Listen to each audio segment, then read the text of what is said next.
While many around the world revere Churchill as a hero, in Ireland he is often remembered as a figure of division and oppression. This stark contrast stems from Churchill's long and often troubled relationship with Ireland, marked by pivotal moments that shaped the course of Irish history.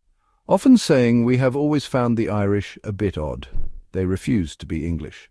Churchill's involvement in Irish affairs began long before the Second World War, his political career intertwined with key events in the Irish struggle for independence. From the Home Rule crisis to the Anglo-Irish War, Churchill played a significant role in shaping the relationship between Britain and Ireland. His actions during these critical periods left an enduring mark on the Irish psyche, contributing to the deep-seated resentment and mistrust that continues to colour perceptions of him in Ireland today. One of the most contentious chapters in Churchill's dealings with Ireland centres around the 1921 Anglo-Irish Treaty. This treaty, intended to bring an end to the bitter conflict between British forces and Irish Republicans, ultimately resulted in the partition of Ireland. Churchill, serving as Secretary of State for the Colonies, played a key role in the negotiations. He was a staunch advocate for maintaining Northern Ireland's place within the United Kingdom. Churchill's insistence on a divided Ireland stemmed from a complex web of strategic, political and personal beliefs.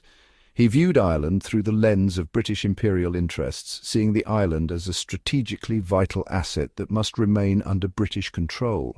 He feared that a fully independent Ireland would pose a threat to British security, potentially aligning itself with Britain's enemies in future conflicts. This strategic imperative, coupled with his own personal convictions about the strength and unity of the British Empire, fueled his determination to secure a settlement that preserved Northern Ireland's union with Britain. The Irish delegation, led by Michael Collins, faced an impossible dilemma during the treaty negotiations. They were acutely aware of the deep divisions within Ireland over the question of partition. Accepting a divided Ireland would be deeply unpopular with a significant portion of the Irish population, yet refusing to compromise risked prolonging the bloody conflict. Collins, recognizing the devastating consequences of continued warfare, made the agonizing decision to accept the treaty, believing it to be the best possible outcome in the circumstances.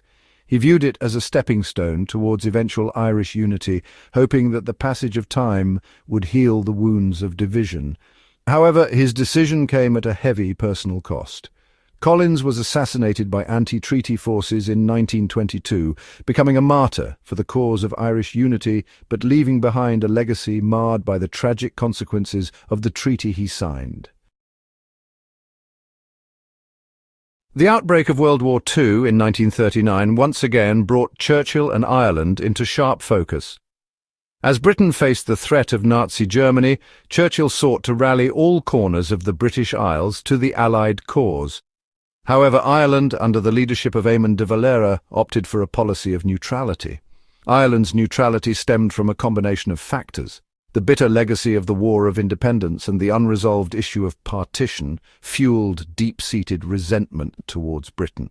De Valera believed that Ireland, having only recently secured its independence, needed to assert its sovereignty on the world stage.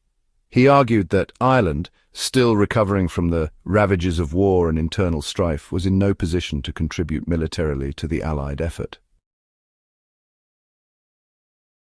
De Valera's defiance a thorn in Churchill's side.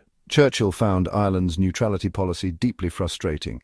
He viewed it as a betrayal of a shared heritage and a strategic liability in the fight against fascism. He made several attempts to persuade de Valera to abandon neutrality, offering concessions on the issue of partition in exchange for Irish support. De Valera, however, refused to budge. He saw Churchill's offers as opportunistic and insincere, believing that Britain was more interested in securing Irish ports and resources than in addressing the root causes of Irish grievances. De Valera's steadfast refusal to be swayed by Churchill's overtures solidified his image as a defiant figure in Irish history, a leader who stood up to British pressure and asserted Ireland's right to chart its own course.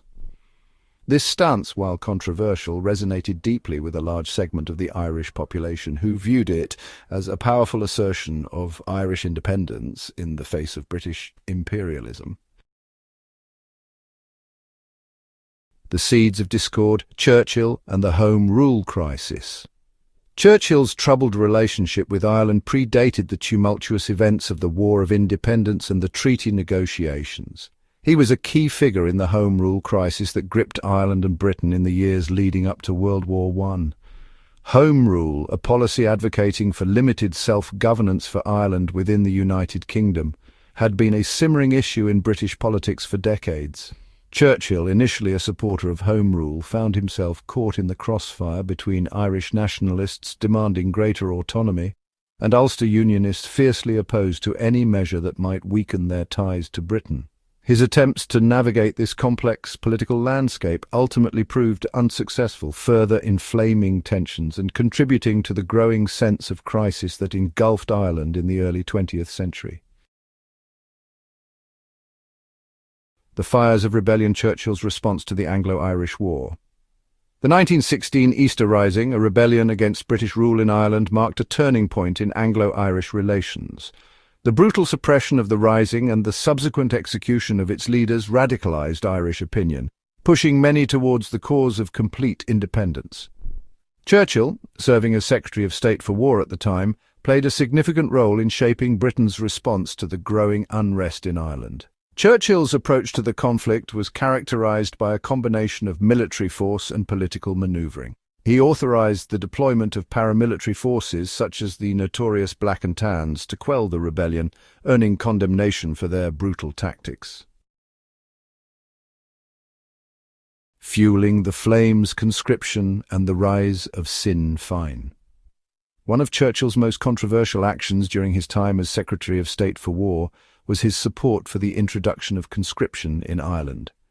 Faced with mounting casualties on the battlefields of World War I, the British government considered extending conscription to Ireland in order to bolster its depleted ranks. The proposal sparked outrage across Ireland. Nationalists viewed it as a blatant attempt to coerce Irishmen into fighting for an empire they increasingly resented. The conscription crisis played a pivotal role in boosting the fortunes of Sinn Féin, the political party advocating for Irish independence.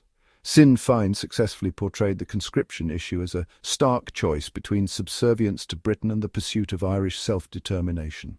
Churchill's support for conscription, while rooted in his belief in the necessity of total war, backfired spectacularly, further alienating the Irish population and strengthening the hand of those who sought a complete break from British rule.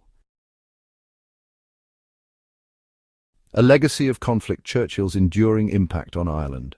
Winston Churchill's legacy in Ireland remains deeply contested. He is reviled, a figure who evokes strong emotions on all sides of the political spectrum. His detractors highlight his role in partition, his support for repressive measures during the War of Independence, and his perceived insensitivity to Irish aspirations. Churchill's complex and often contradictory relationship with Ireland stands as a stark reminder of the enduring legacy of colonialism and the challenges of reconciling historical grievances. His story is a cautionary tale about the limits of power and the importance of understanding the perspectives of those on the other side of the negotiating table. His legacy in Ireland remains indelibly marked by the shadows of conflict and division.